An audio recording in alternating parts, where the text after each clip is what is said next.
Welcome to the Rational Egoist. I'm your host, Michael Leibowitz. Well, as most of you know, I'm a big advocate of prison reform. But reforming prisons entails knowing what types of reforms you need, what's going to work, and what doesn't. And today's guest is perfectly equipped to have this discussion.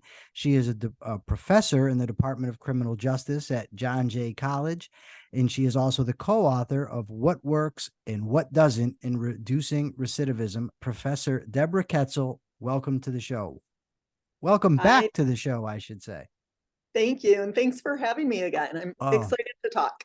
Absolute privilege. So I thought that we could talk about correctional assessments, assessments of offenders. So first of all, what exactly is an assessment tool? And what are they supposed to do? Yeah, great question. So an assessment tool, just like it sounds, is an instrument or a tool that's designed to give us information about a person.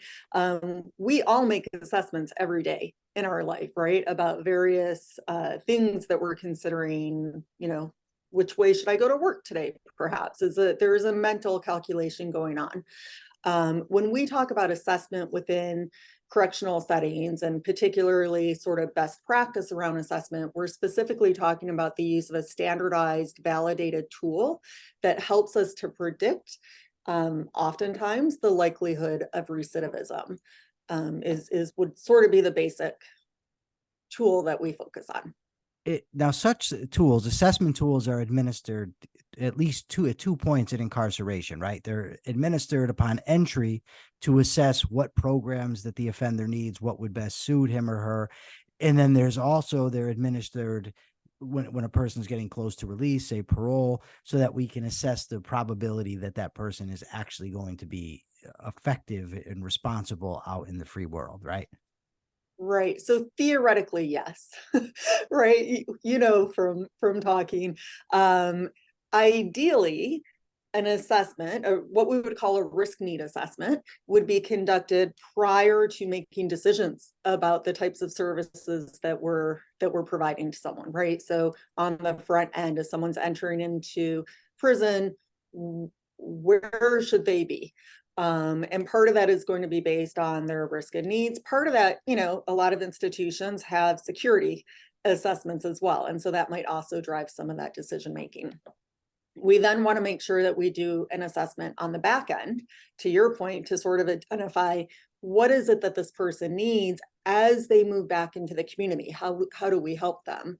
But the reality is, best practice would say that we also do reassessments annually, that while someone's in prison, assuming that they're receiving services, let's continue to reassess and see where progress has been made and if there are other needs that we should be focusing on. Okay, so that's the ideal. I have a gnat flying around here. It's going to drive me out of my mind. Okay, so what is the history of assessment tools? Right there, there's first generation, I think second generation, third. I'm not sure if there's a fourth, but what is the history of these tools? Yeah, so first generation tools would be, my colleagues and I call it the gut feeling index, the GFI, right? So it's a clinical assessment, not to take anything away from clinicians, but it's the idea that, we interview someone, have a conversation with someone, ask them about different areas of their life, and based on our interpretation of that discussion, we determine what their risk for recidivism is. And so that can be accurate, but it's not always going to be accurate. And oftentimes it's less accurate than other approaches, right? Because it's really susceptible to bias and individual subjectivity. It's about as accurate as flipping a coin, right? Like it's not, they're not very good. I mean, it's been shown, I believe, that such assessments that are made based on my gut feeling or personal opinion or whatever are not very good. I wouldn't want someone making a decision about my life based on that type of assessment. Okay. Politically correct and yet states the point. I like it. Okay. So the second, then there's the second generation. So what comes next? Yeah, so the second generation of assessments are an advantage, right? Or an improvement over the first generation. These emerged early 1900s, more or less. And with these assessments, we're now using the research, using empirically supported factors to assess someone in a more objective way. So still probably doing an interview, or most likely doing an interview, but now there are a number of items, and everyone who's being assessed is being assessed, at least theoretically, in the same way across those different items. So it's a standardized process now. And those items are supported by the research. So it's an advantage because it takes away some of that GFI, right? It's now we're all sort of operating from the same space.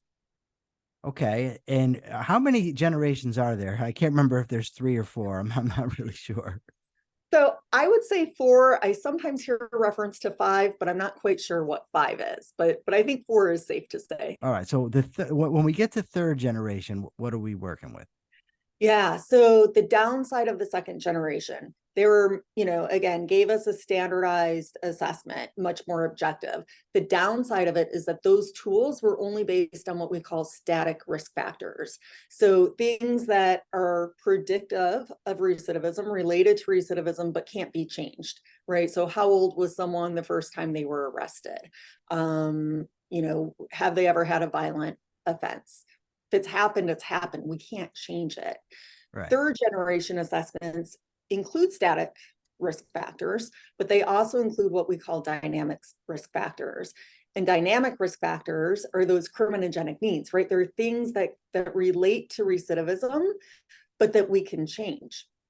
So if someone has a drug problem and we're assessing that currently, we can change that, we can treat that. And when we reassess that then, or reassess them, we can hopefully see a change in that problem, right? So second generation only includes static assessments, which means if someone is rated as a high risk, they're always going to be a high risk, no matter what else happens in their life. Third generation allows us to reassess and see change. Third generation assessments also point out for us where to intervene. What are the areas that we should be providing services around so that we can bring that risk level down? So it basically tells you what can be fixed, right? Yeah. Like which is kind of important when you're talking about a department of correction, right? You need to know what to correct. That's right. Okay. So now we're on to the fourth generation. And what do we have here? Yeah, so fourth generation, I think, are really kind of our most current state-of-the-art assessments. Again, I've heard some reference to 5. I don't know what those are. But our fourth generation assessments include both our static and our dynamic factors, right? So we get the basis of a case plan, but it also considers and takes a look at what we call responsivity factors. And so, sometimes risk assessments are criticized for being like a one-size-fits-all. But a fourth generation assessment gives us this information about responsivity, which is really about individual differences. And so it's not enough to say this person is in need of anger management treatment, for example, but what are the individual characteristics that relate to how well that person might do in a group setting or in a particular intervention? And so the fourth generation bring that piece, that more individualized look at someone, or more holistic, you might say. So you brought up responsivity, which basically means what treatment is going to fit the offender. Now there's general responsivity and specific responsivity. General responsivity basically is what works for everybody, right? Correct. But the specific responsivity has to do with what is going to work with the specific offender that's in front of us. And the fourth generation tools actually measure that. They look at that. Yes. Yeah. Okay. So that should be part of your case plan formulation. So I'm guessing that the fourth generation assessment tools are more effective than the first generation assessment tools. And I'm guessing they get more effective. So first of all, my question is, what differentiates? I mean, you said, there's specific responsivity they measure dynamic needs. Are there any other ways in which they differ from the previous iterations of assessment tools? I think well, it depends on the tool. this sort of goes to responsivity, but gender, right? So there are some tools that would argue that they weight gender differently, or they control for gender differences. Depending on the tool, that would be likely a fourth generation tool.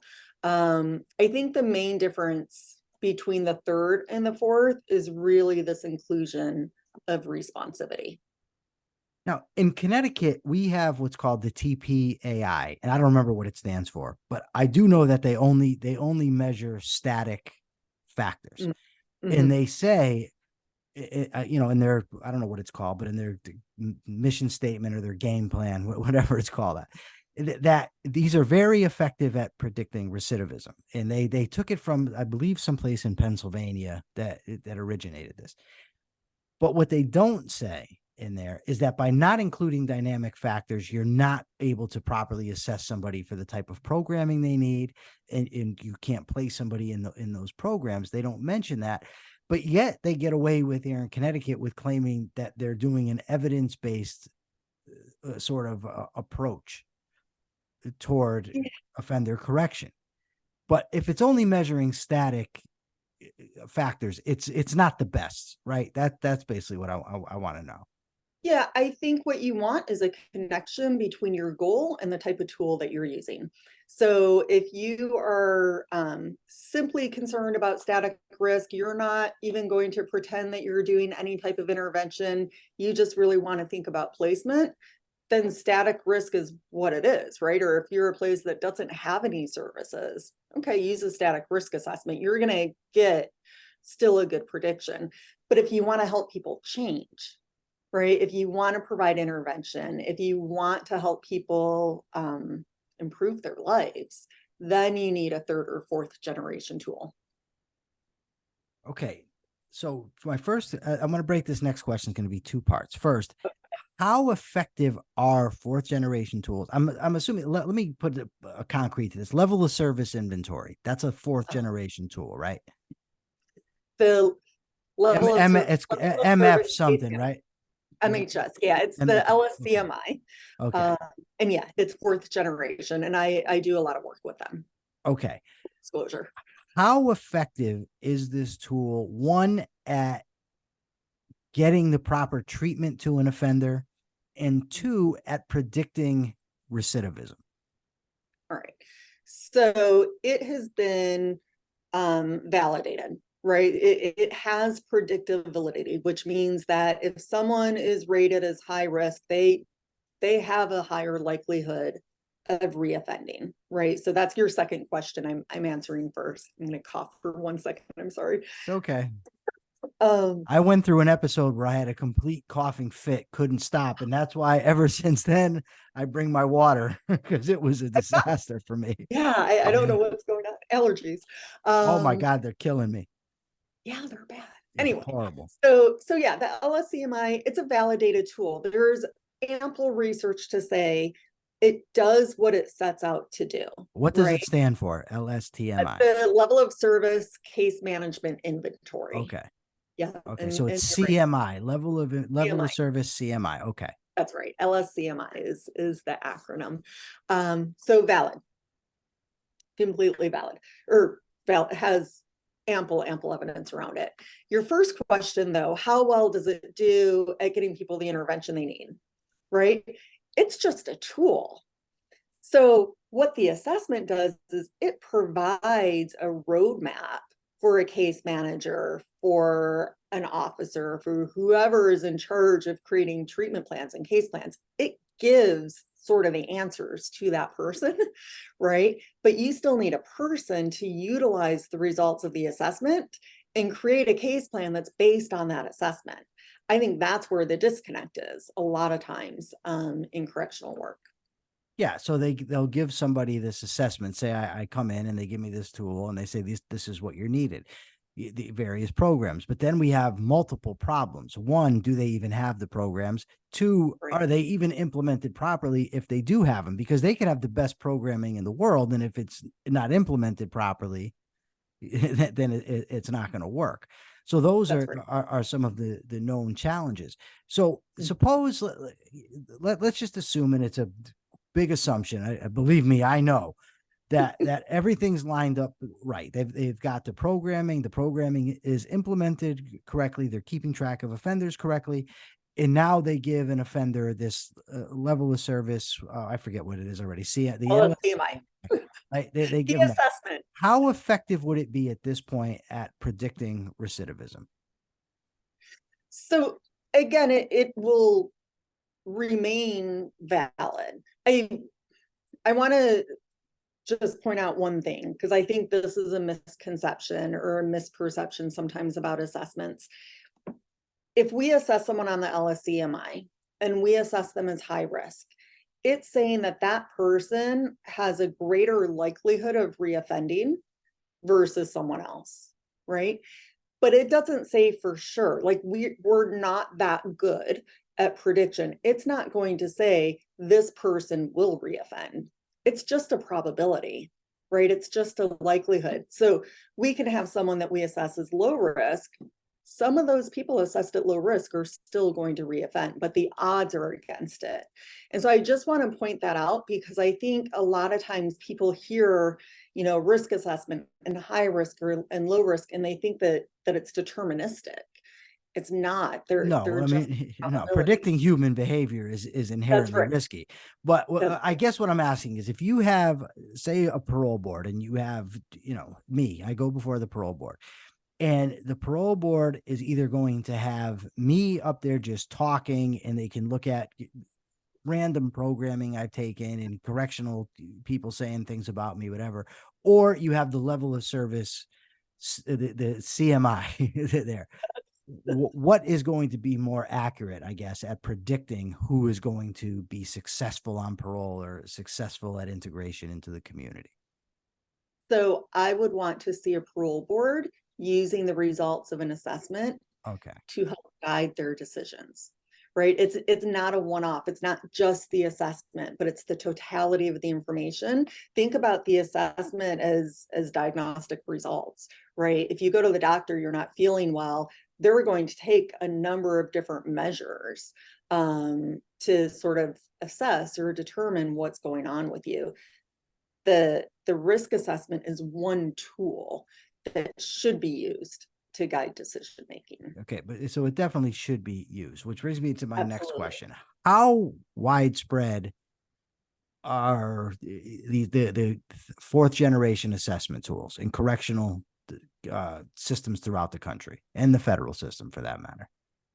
So I would say today that it's more common than not that a jurisdiction is using either a third or a fourth generation tool, one or the other. I would be surprised to show up someplace and have them not using some sort of risk need assessment. And when I say using it, I mean doing the assessment. I don't. Right. It's all the stuff that flows from it where I think that's less likely to happen still. Okay, so the majority, which means not all, are using either third or fourth, but that also means that you're splitting it between third and fourth. So I don't know how the breakdown is, but why aren't, if we know, if the evidence tells us that the fourth generation assessment tools are effective at getting offenders the proper treatment, and they're effective at predicting a probability of risk, why aren't these just used everywhere? I wish I knew.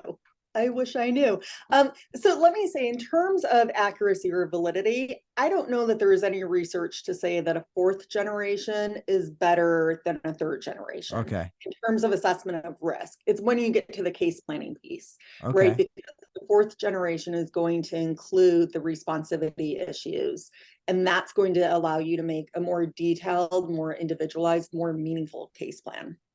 But in terms of assessment of risk and needs, I would say I don't know of any research that says fourth generation is significantly better. But it's better at assessing needs, though. They both are designed to assess needs. Or I mean, responsivity, better at responsivity, which is kind of important. I mean, you can, if you find out the needs, you find out what's wrong, but responsivity tells you how to treat it.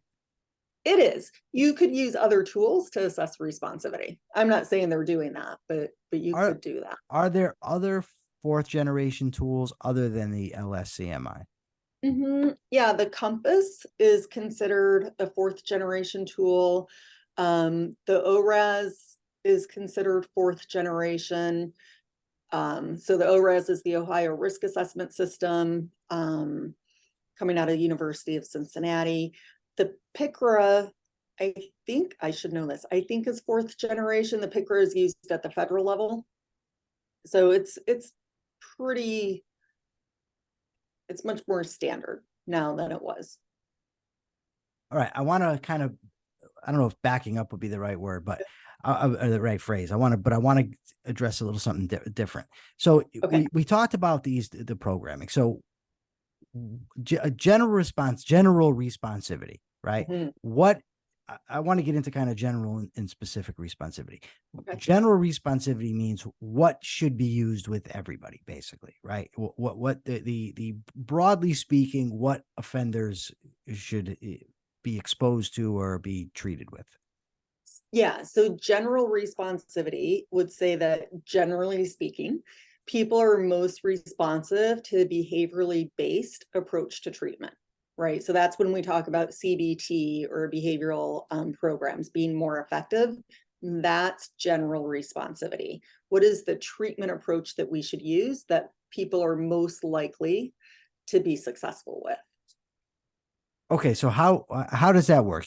Use me. I've got all. Believe me, I've got them all. I don't, maybe not so much anymore, but the criminogenic needs are there. So I have antisocial friends. I have antisocial values and antisocial attitudes. Right? Yeah. I screw everybody. My rights come first. How does the CBT address that? Yeah, so a good CBT program is going to engage in a number of different things. One of those is cognitive restructuring, right? So the antisocial attitudes, right? Having antisocial friends, what allows you to hang out with people that are getting into trouble? Maybe your thoughts around those. And so a CBT program is going to work with someone to help identify those thoughts or attitudes that they have that put them at risk of getting into trouble, right? And once we can identify those thoughts, we can engage in what we call cognitive restructuring. And so really helping people to identify new ways of thinking, to come up with replacement thoughts, to recognize, oh, wait a minute, I'm going down this path of risky thinking. I need to stop myself because this type of thinking is going to lead me to trouble. Right. And so that's part of what a cognitive behavioral program will do. A good program is also going to engage in skill building. Right. So, let's say, and we might have talked about this last time, but, most people that I work with, they all kind of know, like, to stay out of trouble, I need new friends. That's hard to do. Right? You get out, your friends are there, they want to celebrate you being home. They're coming by and you're like, no, I need new friends. I can't hang out with them anymore. Well, what are the skills that you need to be able to manage those situations, right? How do you say no to someone that's been a good friend or maybe a sibling, and wanting to get high, right? Wanting to hang out. Like, how do you make that decision? How do you then take the steps to say no or suggest something else or say, I can't be around you anymore? That's tough, right? That's really tough to do. Yeah. How do you make new friends? How do you have fun not being high, right? There's all these things that we sort of take for granted, that people can just do. But it's not always easy. So a good program is going to help to identify the skills that will allow you to more effectively manage those situations. And it's not just about identifying the skill, but it's about really teaching people the skill, right? And giving them opportunities to utilize that skill and practice that skill so that it becomes more of a natural response, versus, oh, hypothetically, this is what I can do. Because we never do the hypothetical. No. So I would want to learn, right? a couple things would probably help. So first of all, a cognitive therapist might ask me a question like, well, would you like it if this were done to you? If somebody were, stole your stuff, or if somebody were loud while you were reading, or if somebody called you names or called your mother name, whatever. They might want to show me that I wouldn't like it if it were done to me, or also show me that my strategies aren't very effective. Like selling drugs is not the route to financial independence. It doesn't matter if I'm selling it out of my house, on the corner, down the street, on the boat, whatever. Learn to think in principle. This is not going to be effective. Basically challenge my thinking patterns, what I'm accustomed to doing, my way of looking at the world, in essence, to sort of restructure my entire outlook toward the world. Yeah, some of it's going to be that, right? Some of it's going to be a little bit more concrete and hands-on. So let's take a specific situation Okay. where you got into trouble, right? What was the outcome? What was the trouble that you got into? What was the situation? And then sort of take a step back and say, what were the thoughts going through your mind when this situation started? And okay, so these are the thoughts that were going through your mind. What were the feelings that came about from that? And we can start to see this link, or what we want to help people do is see the link between their thoughts, their feelings, and ultimately this action that occurred. And if we can see that link, then we can say, okay, let's imagine this situation again. What might be some other thoughts you could have? Replacement Right? thoughts. Maybe replacement thoughts that maybe aren't going to be so risky. And if you were to have that thought, or, this set of thoughts instead, what would the feelings be or the emotions be that emerge out of those? And chances are those emotions are going to be less extreme, right? And okay, so now if you're having these thoughts and these feelings around this situation, what's a likely outcome? And if we've identified good replacement thoughts, we should see that the hypothetical outcome would be different, right? That So then you're leads going to through your thoughts, your beliefs, your emotions, your actions, the consequences. yeah, Basically, somebody that's an offender, these things are all screwy. I mean, I know that's not a technical term, but they're screwy. And what the goal is to get somebody to be basically more reasonable and realistic about what life requires in yeah, order to have a successful life. yeah. Okay, so what about specific? What are we obviously they're specific, so we can't go over every possible specific contingency. But what are a few that a correctional practitioner would come across, like that a specific offender needs? Yeah. So at its core, specific responsivity is about matching the person with the facilitator, with the staff member, right? That's Okay, sort of the most core basic element of specific responsivity. So if you've ever had someone that there's just a personality conflict, right? Like colleagues, neighbors, whoever it is, like there's never been a bad moment, but just not someone you're going to want to hang out with, right? Someone who sort of sets you off inside for no reason in particular. That difference in personality could be a responsivity factor. I don't want to match someone with a group facilitator if there's a personality conflict, right? If it's like oil and water and they're not going to mesh, why would we expect that an offender is going to be successful in a group with a facilitator when they don't like each other, right. right? That's They're not going to be very, very receptive, right? The guy, you're not, it's just yeah, you're not going to be receptive, right? So that would be one, just simple personality. Other factors that we might consider are age. So if we're putting someone into a group and we've got an 18-year-old kid and a 60-year-old, and maybe all the rest of the group are in their 50s and 60s, probably not going to, let's say 40s. So the 18-year-old and the 40s, the 18-year-old might look at the rest of these guys thinking, I don't belong here. I'm not like them. Right. And so just that simple difference in age and life experience might be enough to sort of turn the 18-year-old off to the group. right? This isn't for me. It's these, I don't know what they're talking about. He's And not so that relating. it's not relatable, right? So those are some responsivity factors, two pretty obvious ones. Things like language would be an example of a responsivity factor. So I'm studying Spanish. I've been studying Spanish forever, it feels like, and I'm still really, really bad at Spanish. I know enough where I can fake it.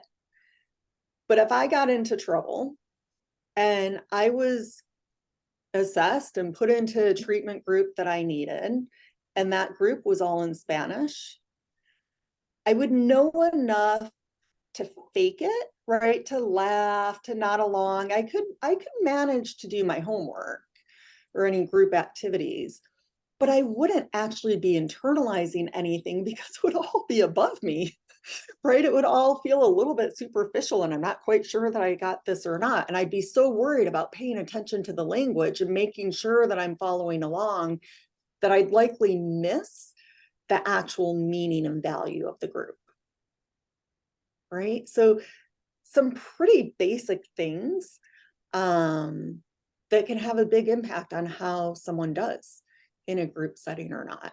And I mean, those are three very, very basic things. What about things like trauma?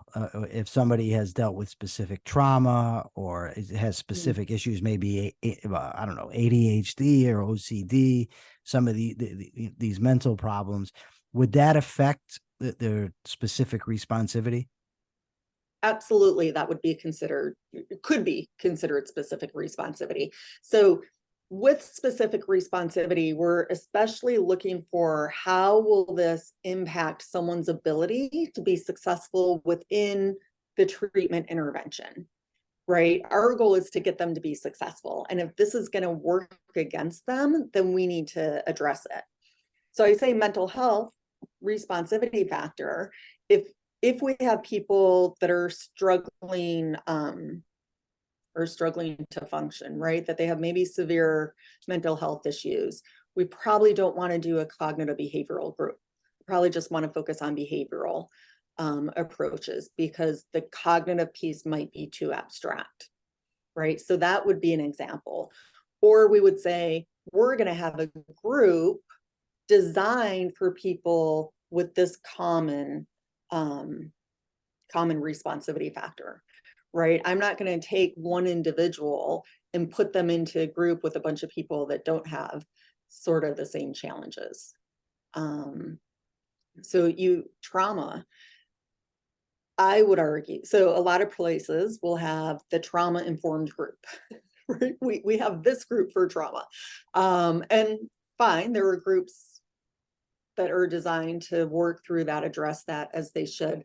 But I would argue that how we work with people generally should come from a trauma-informed place, that Okay. all staff should be trauma-informed and work with people through that lens. Being in prison is a traumatizing experience. Right? It is, yeah. I won't disagree with that. I won't. Yeah. So let's work with people in a way that is supportive versus confrontational. All right. How about intelligence level? Because most inmates, from what I've read, have a IQ imbalance where performance IQ is well above verbal IQ. They have challenges when it comes to verbal IQ. Mm-hmm. I actually have the direct opposite. I have a learning disability when it comes to performance IQ, but verbal IQ, I'm very high. I'm in the superior range. And I just wondered, because like when I would take programs in prison, and these weren't evidence-based programs by any stretch of the imagination, but some of them were just so simple. It just, Mm-hmm. it wasn't for me. But Mm-hmm. then when I designed my own or co-designed my own program and ran it, there were inmates that they couldn't get it. Right. So I'm just wondering, how much should programs be tailored to not just raw intelligence, but even education level? Absolutely. I mean, if you're working with someone that has literacy issues, don't put them into a group that requires them to do a lot of reading and writing because we're setting them up to fail.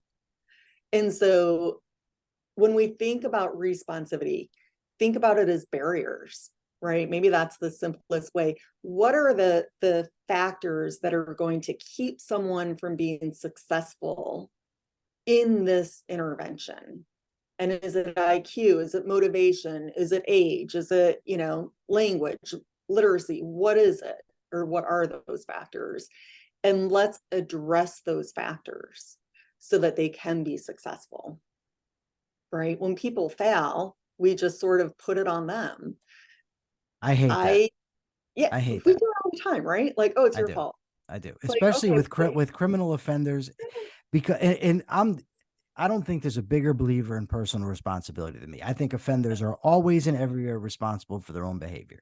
But if you're going to set up a system and you're going to call it the Department of Correction, and you're going to claim that you're running evidence-based programs and you're doing everything you can to help offenders succeed, but you're really not, and then the offender fails, you have to own it. There has to be some responsibility. It reminds me of teachers who go and teach in difficult environments and then say, well, what can I do? These kids, they're from these horrible home life. Well, maybe so, but you agreed to take the job, and the job is to teach those kids, and the corrections, your job is to help rehabilitate offenders. You have to take some responsibility, or just stop making the claim, right? Just throw your hands up and give it up. Yeah. Yeah. I think we fail. We as a correctional system fail to acknowledge the role that we play, right? That we need to do things better. And that part of the recidivism rates are attributed to the lack of effective services, the lack of effective approaches, the lack of, meaningful case plans tied to assessment results. Yeah, we got to do better. All right. For my last question, I want you to put on your Nostradamus hat. I know it's tough. I understand this can't be exact, but I just want you to do the experiment with me. Suppose we had a correctional system and we were able to implement the best in assessment tools. The LSCMI is implemented in the beginning, at the end, yearly, in between. The programming is evidence-based, it's implemented properly, and the correctional environment is such that good behaviors are rewarded and bad behaviors are punished. Say that when at the beginning of this, or say the comparison prison to comparison system, recidivism, 3-year recidivism is 70%. That's about where it hovers. Mm-hmm. What type of difference could we expect to see if everything was done right in recidivism numbers? So if everything's being done right, Yes. and let's add to that there's transitional planning happening on the back end and good evidence-based all the way through. Yes. Everything's in place. I would estimate, assuming everything is in place and is